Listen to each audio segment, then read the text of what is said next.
Yes, I agree. Now, let's talk about a Gary Johnson presidency and what it would look like. First thing that you would do, I know, immediately is submit a balanced budget.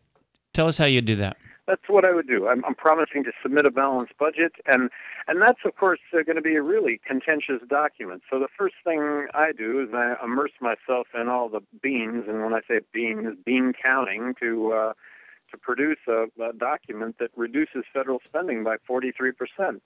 That includes Medicaid, that includes Medicare, that includes military spending.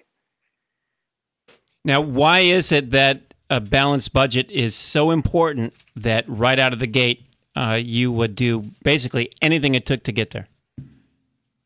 I'm in the camp that believes that if we don't balance the federal budget, we're going to find ourselves with nothing. We're going to be in the midst of a monetary collapse because of the money that we're printing and the effect that that's going to have on the dollar, which is going to make it, which ultimately makes it worthless.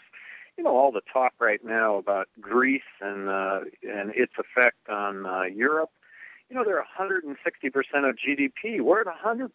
We're 8 years away from being in the same position.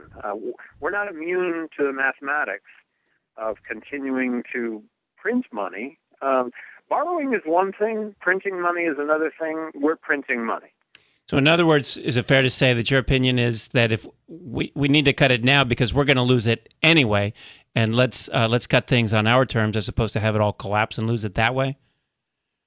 Well, and collapsing it and losing it that way, I'm going to maintain that one may be something you never recover from. I agree, yes. This is something that we can recover from. Right. This is something we can recover from. This is something we can control. When you talk about reduction in military spending of 43%, you know, we're only going back to the year 2003.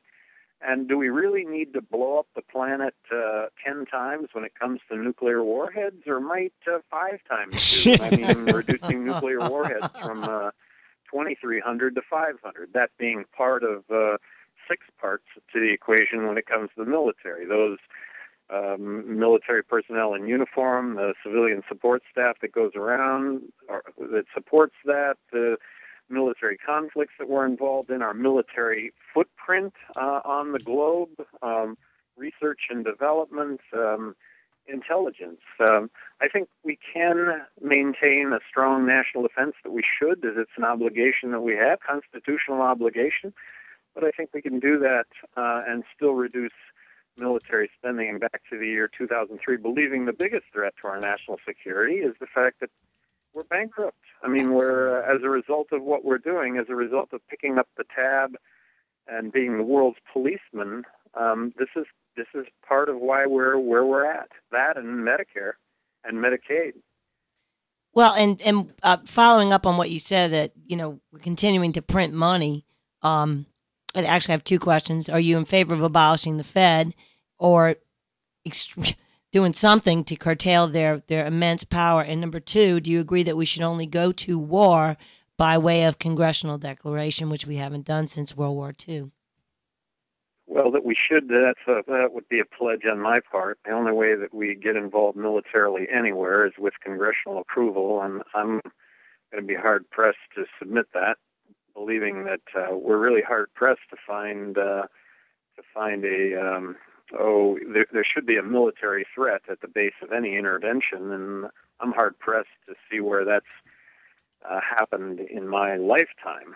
And with regard to abolishing the Federal Reserve, I'll just point out the obvious, that abolishing the Federal Reserve does not prevent us from printing money. We printed money before there was a central bank. Countries around the world without central banks print money. What we need to do is balance the federal budget. That doesn't even stop us from potentially having to print money because of the rollover in the $15 trillion in debt that we already have. But that's the big start, is balancing the federal budget. And in contrast to a proposal to balance the federal budget, as you both recognize on a daily basis, Congress talks about reducing spending by $1 trillion over the next 10 years. Well, that's, relatively speaking, not even a drop in the bucket. Exactly. So ludicrous. It's just ridiculous. So what about all the money we spend on Homeland Security, the Fuhrerland, and the whole police state, and the abominable NDAA. How do you feel about the NDAA? Would you recommend? What would you do about that? And also, don't Well, Homeland Security and the whole yeah. surveillance society that we live in. Well, I would have vetoed that because of the provision that allows for detainment of any U.S. citizen without being charged. Isn't Awesome. that why we fought wars? This is the notion here that we're keeping ourselves safe when this is why we fought wars, was to prevent any U.S. citizen from being detained without being charged. I mean, it is about the first 10 amendments of the Constitution, and we seem to continue to erode the Constitution as opposed to standing up for it. My dad landed in Normandy, paratrooped into Normandy 2 days before D-Day. He didn't do that because of Social Security, Medicaid, or Medicare. He did that on the basis of what this country has always stood for, which is liberty and freedom, and that ends up being very personal. You and I being able to live the lives that we so choose, as long as we don't put others in harm's way. Yeah, and they say that we're supposed to believe that they hate us for our freedoms, which is laughable, but apparently they have no reason to hate us anymore because our freedoms are largely gone. Yeah. Now, question for you regarding departments you would abolish, and you have to answer without saying the word oops. Department of Education, Housing and Urban Development, Homeland Security, and of course along with that goes TSA. Oh, good. I'm open to the discussion regarding every single agency and abolishing those agencies. If we just take education for a second, the federal government gives each state about 11 cents out of every dollar that every state spends. But guess what? They don't really give it to the states. The states send it to them in the first place. They send it back. They send it back with 16 cents worth of strings attached. Department of Education, established in 1979. If you just want to look at educational performance tied with the Federal Department of Education, I think that's a trend line. That's a tandem tread line going down. Let's get rid of it. Return education to the states.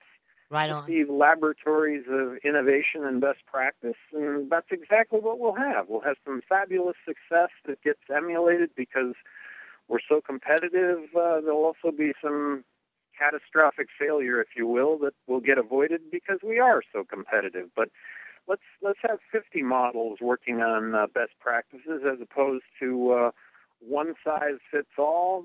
That's what has us mired in this mediocrity. That's what has us bankrupt. Yeah, because you know what? One size straitjacket fits all.